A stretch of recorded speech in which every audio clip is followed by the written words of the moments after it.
Hello everyone and welcome to the Cello Zone. I'm Brian Grimm and today we're going to be going over a little routine to help you with your bow grip.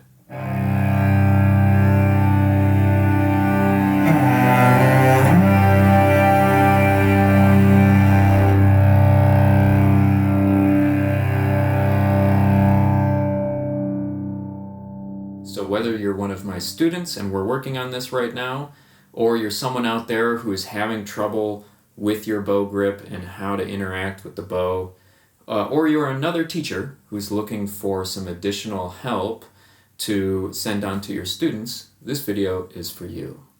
For almost all of the exercises in this routine, you're not going to actually need your cello. We're going to focus specifically on the bow and how your hand and your arm interact with it. Consistency is really important. So what I'd like you to do is to try to work on this routine every time you play your instrument. Just for a period of time. It could be 2 weeks, it could be a month, but we want to do it every time we play so that we really solidify the connection between our brain and our body and the general principles. And it might feel a little awkward at first or a little strange, but if you do it every time you play, then it will become more and more fluid as your body gets used to the motions. Because we're going to be doing these exercises mostly with the bow and not with the instrument, this is a great little program to do if you currently have a left hand injury and can't be playing on the fingerboard, or if you're in the middle of a practice session and you just kind of need to take a break from your playing, you can work on some bow stuff. Because you don't need your cello for most of these exercises. You could even be doing some of this stuff if you're watching your favorite TV show or a movie, etc. Alright, for exercise 1, what I want you to do is take your fingerboard hand, your left hand, and just pinch the bow or grab the bow at the balance point with 1 and thumb. What I want you to do then is to take your right arm, just kind of hold it out in front of you, pretty level with your forearm. I want you to pretend like you're bouncing a ball. So the motion is really after the wrist. I want you to pretend like you're bouncing a basketball or bouncing a tennis ball. Another way to think about it is if you have a pet, like a dog or a cat or a bunny, and you imagine just gently patting your pet on the head. Boink, boink, boink, boink, boink. Okay, so that kind of motion. As you can see, I'm not really doing anything up along the arm. The action is happening at the wrist. Gently up, gently down. You can even take your bow if you want to, put it at the wrist just to make sure that that is where the action's actually happening, above or below. If that's helpful, you can do that. So that's the motion we're trying to achieve, and we want to do it as relaxed as possible. Where we're going to pat is on the top of the stick.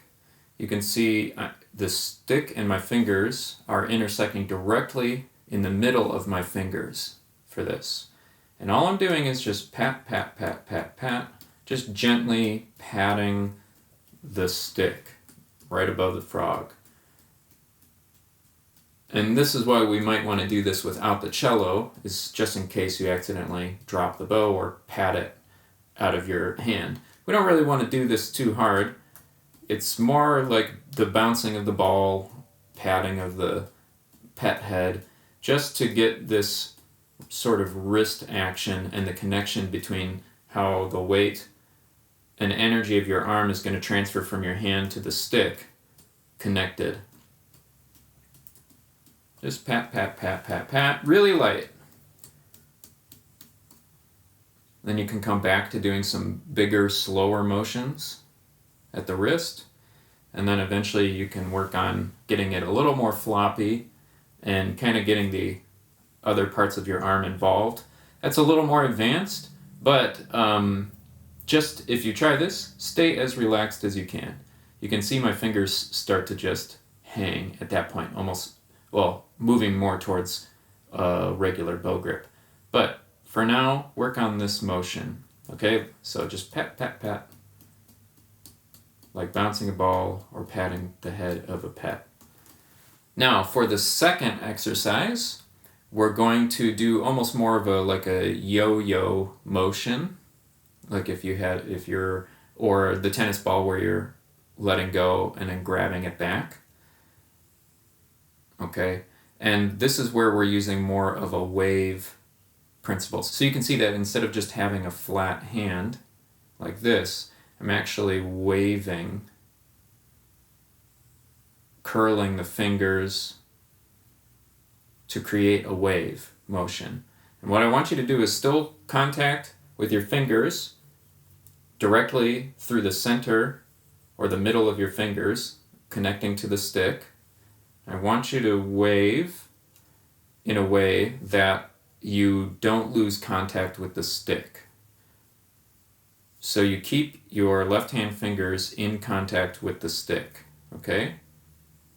And you practice just waving. It's okay if your fingers kind of curl to help bring things back up. Here's kind of what it looks like from the side. Okay, so we're still trying to keep that action at the wrist nice and fluid, just gentle wave motions.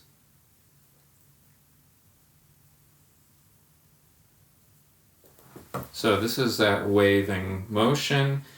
What we're trying to work on here is keeping your fingers connected to the stick and kind of hanging your weight on the stick at all times. This is a little strange, I guess, for some people.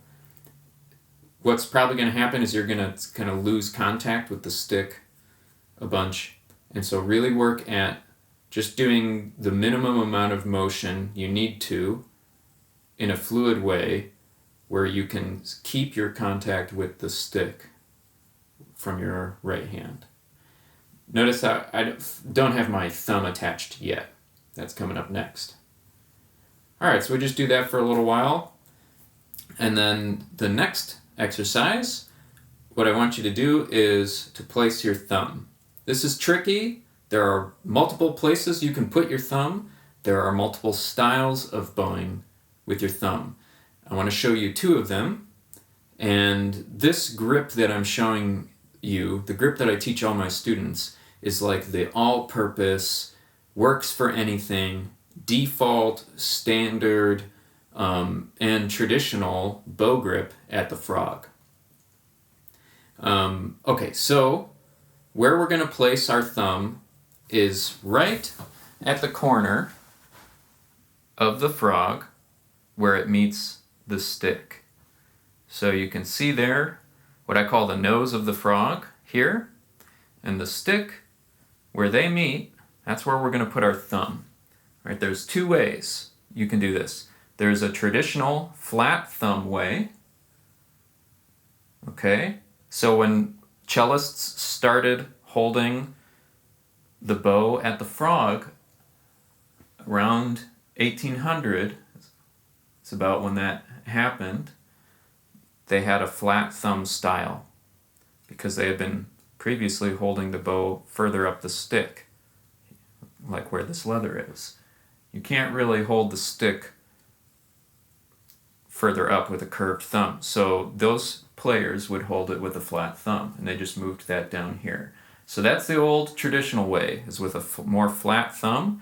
If you do that, you'll find yourself probably more on this area of the frog, the nose, right there, okay? And then there's a more modern way, which is with a hooked or a bent thumb. If you do the more modern way, then we really want to be right at the corner where the frog meets the stick. So one way you can find that is to bend your thumb, put it a little further up the stick, and then bring it back until it just boink, locks right in to that corner. So it should feel really solid. It's a little weird to do at this angle for the camera, but I think you'll see what's going on if you just try it on your own bow. Now we've got two places of contact. The corner of my thumb is touching the stick, and the center of my pad of my thumb is touching the frog. 2 points of contact there.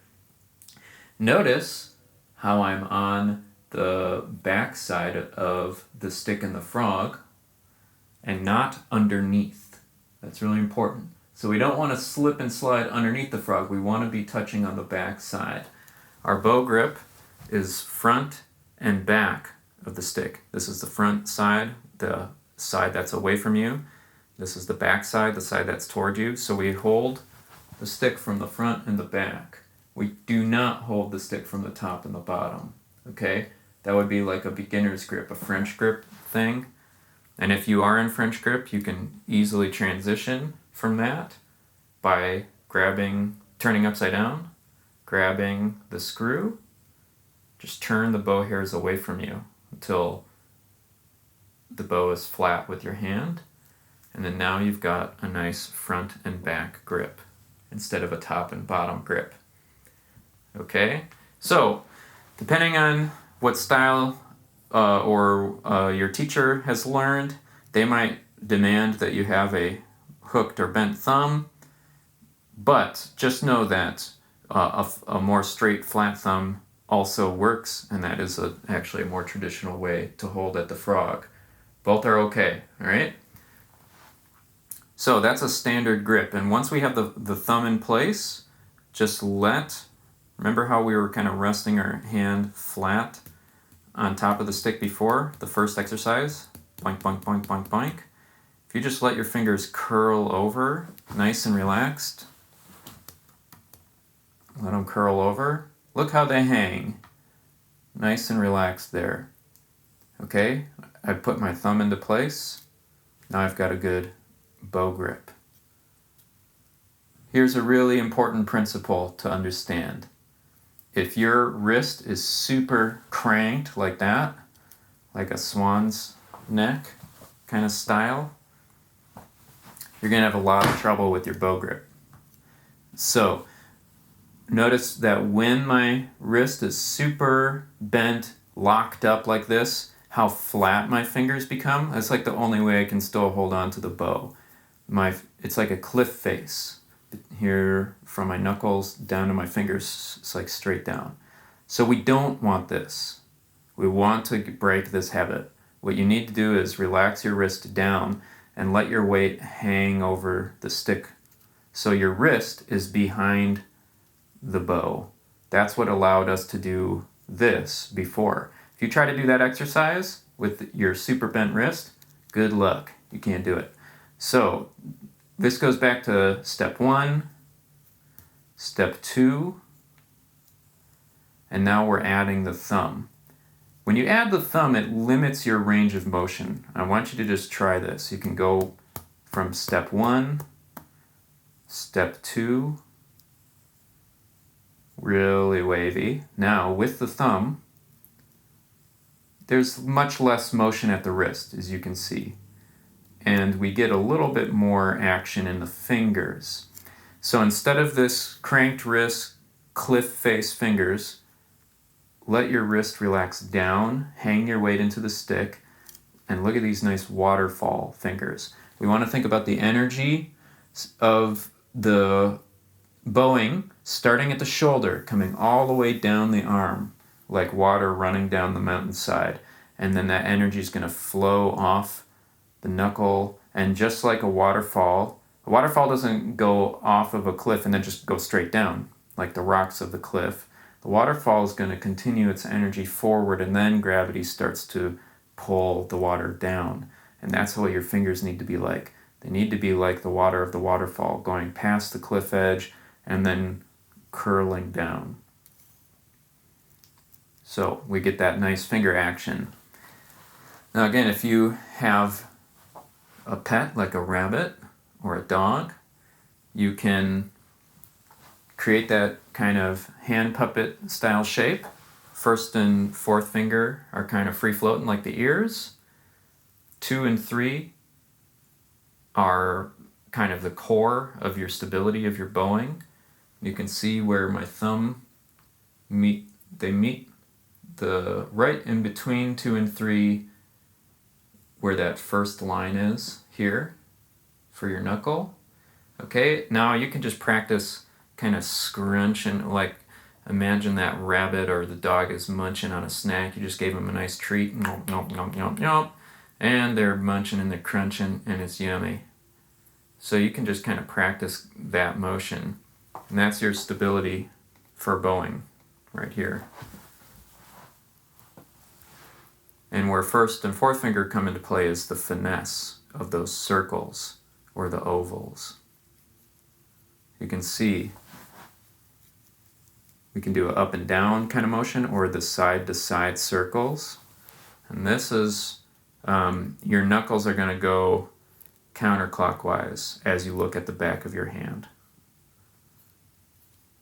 Okay, and that's where first and fourth finger can really help control the finesse. So now that you have your fingers curling over the stick and your thumb in place, well, let's just talk about the other fingers, where they should fall real quick. You can see that second finger, it's a really important landmark. In this style of grip, there are, like I said, there's a couple different styles of grip that I use, but in this standard grip, traditional style, we've got the second finger goes where the hair meets the metal. And so just like the thumb touches both the stick and the frog, my second finger touches both the hair and the metal. And it's going, the hair goes through the middle of the pad of my second finger. So it hangs over a little bit, you can see. My third finger just goes pretty close next to it, kind of on the metal, still overhanging. You can see there. Both my fingertips hang over. Notice how the stick is still making contact with the very middle of my fingers, where the bone is. Not at the knuckles, but where the bone is. That's on the stick. And then the fingertips are making contact at the hair and at the frog. So there's 2 points of contact for your fingers. Middle of the finger on the bone contacts the stick, and then the tip of your finger is going to, for all of them, is going to make contact in a slightly different place.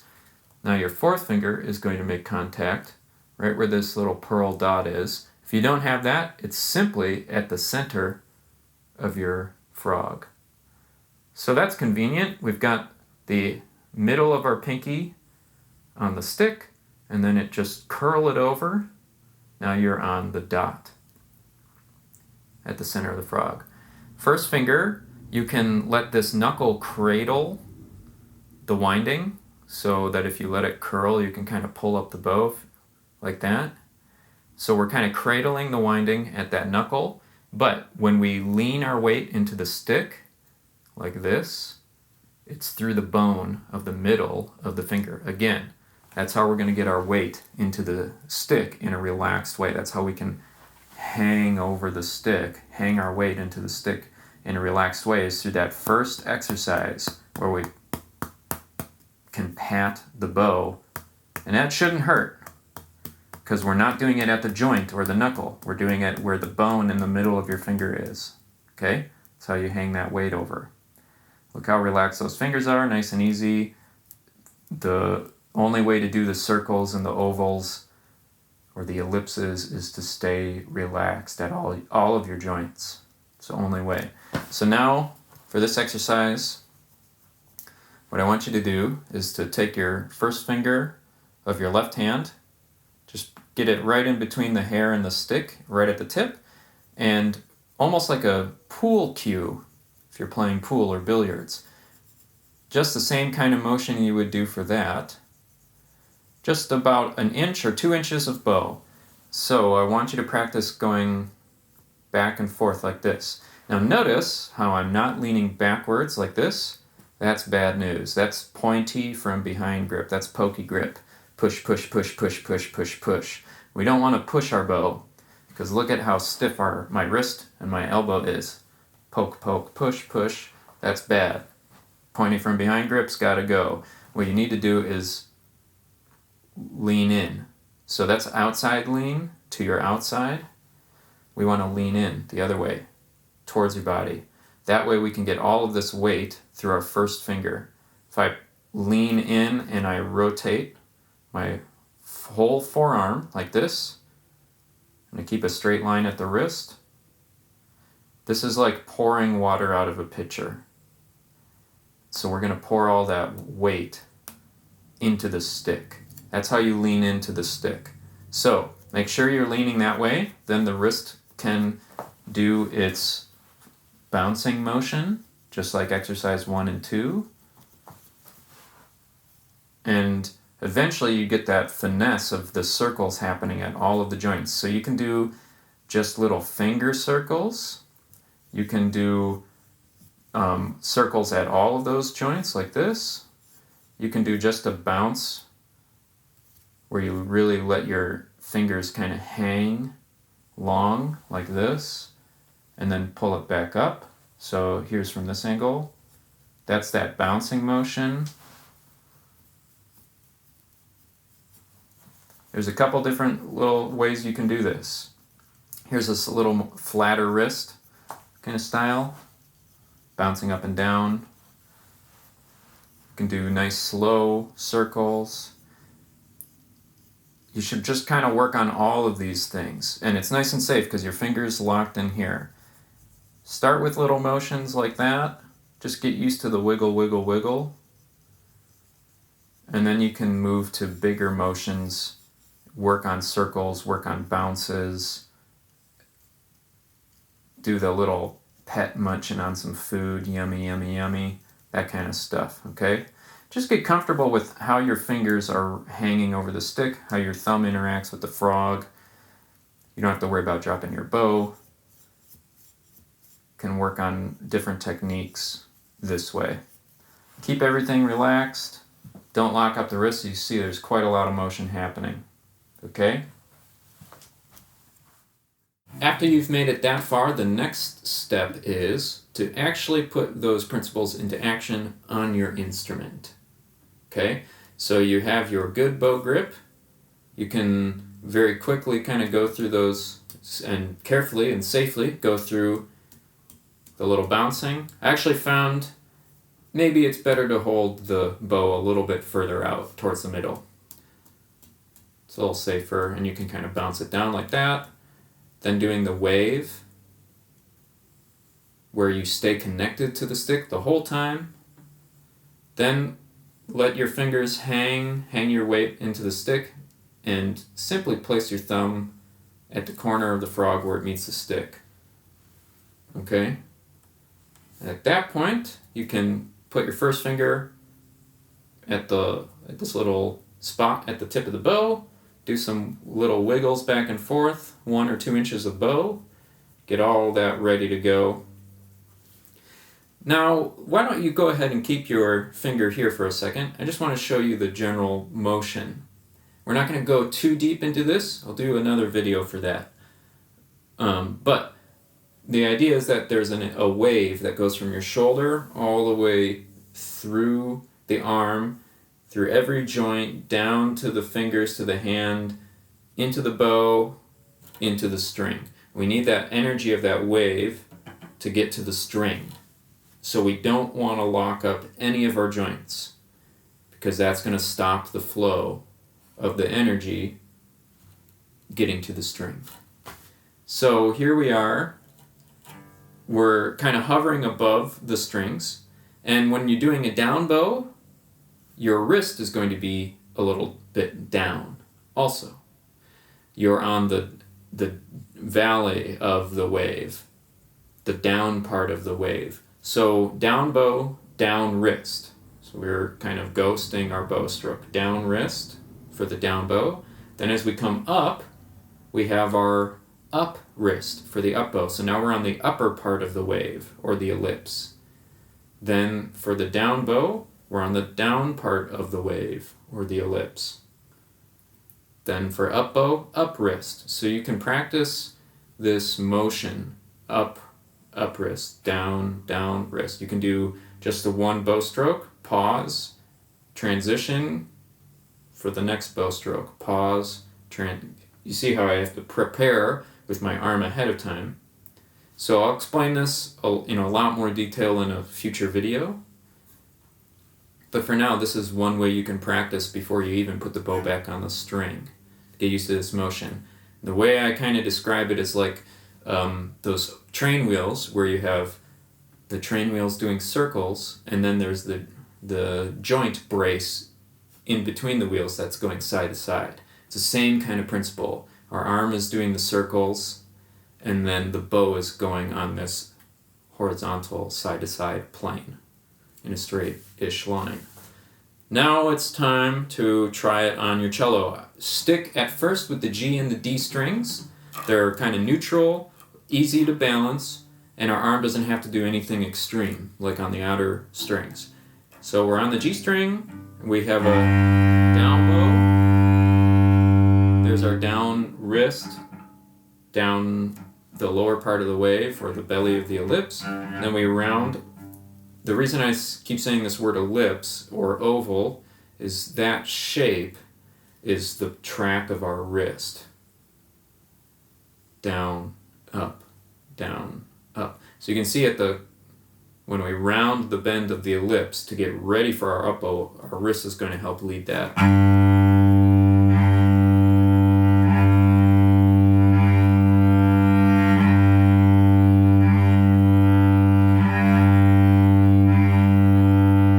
So just nice relaxed whole bows. Try to use as much of your bow as possible. Do some bowing on the G string, change it up, do some bowing on the D string.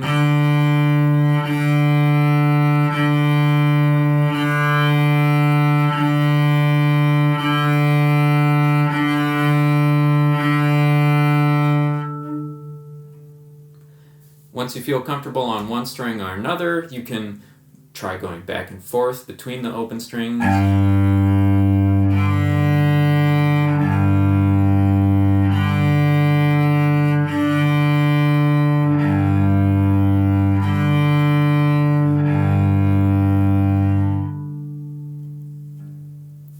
Alright, so just for a review, we started by grabbing the bow in the middle or near the balance point with our left hand, and we're working on this bouncing motion, like bouncing a basketball or patting your pet lightly on the head.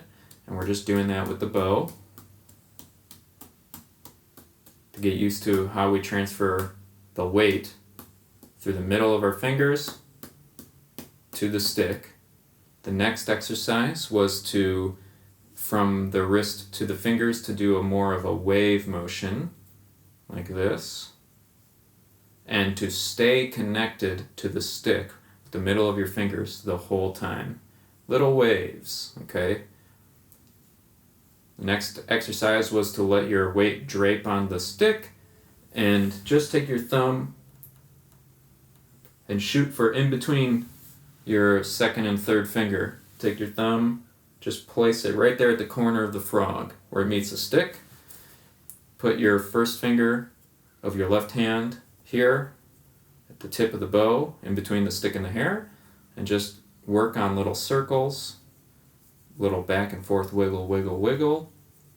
Keep everything relaxed. And then finally you can start to ghost over your strings.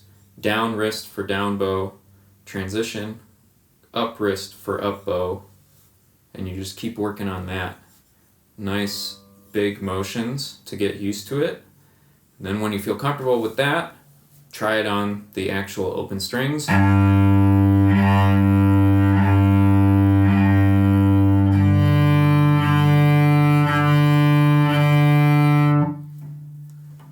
And find a speed that is comfortable where you can use the entire bow. We really want to get used to using the whole bow, getting that motion going. Practicing slow bows is great, but you might not be able to feel the wave motion or the ellipse motion well at the slower speeds just yet. So shoot for a medium or maybe even medium fast bowing to try and force your body to understand what's that motion supposed to be like while staying relaxed. So keep your eyes out for a future video where I really go in depth on the bow arm for this style of bowing. And again, just keep in mind there are multiple types of bow grip. And I use different bow grips depending on what style of music I'm playing, depending on the tension of my bow. If I've got a loose, medium, or tight bow tension, it's going to change where I put my hand and how I interact with the stick, how I use my thumb, if I'm doing flat thumb, hooked thumb, where is my hand located on the stick.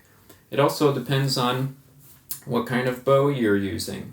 So throughout the ages, we've got different styles of bows with different balance points, different designs of stick and frog, and for all of these different styles, tensions, and types of bow, I use different grips. So just keep that in mind. But this little standard traditional bow grip,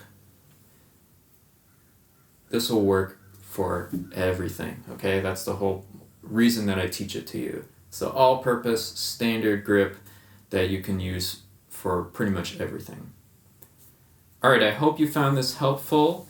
If you have any additional comments or questions, please put it in the comment section below. I'll try to respond to as many of them as possible, but I also would love to see other people throw in their 2 cents, other teachers to throw out some additional exercises you can do, people who have tried this, what was confusing, or what helped you. I'd love to hear about it in the comments. All right, there you go. A bow routine to help you just get a little bit more comfortable with your bow grip and not a lot to worry about with your cello. Enjoy and happy practicing.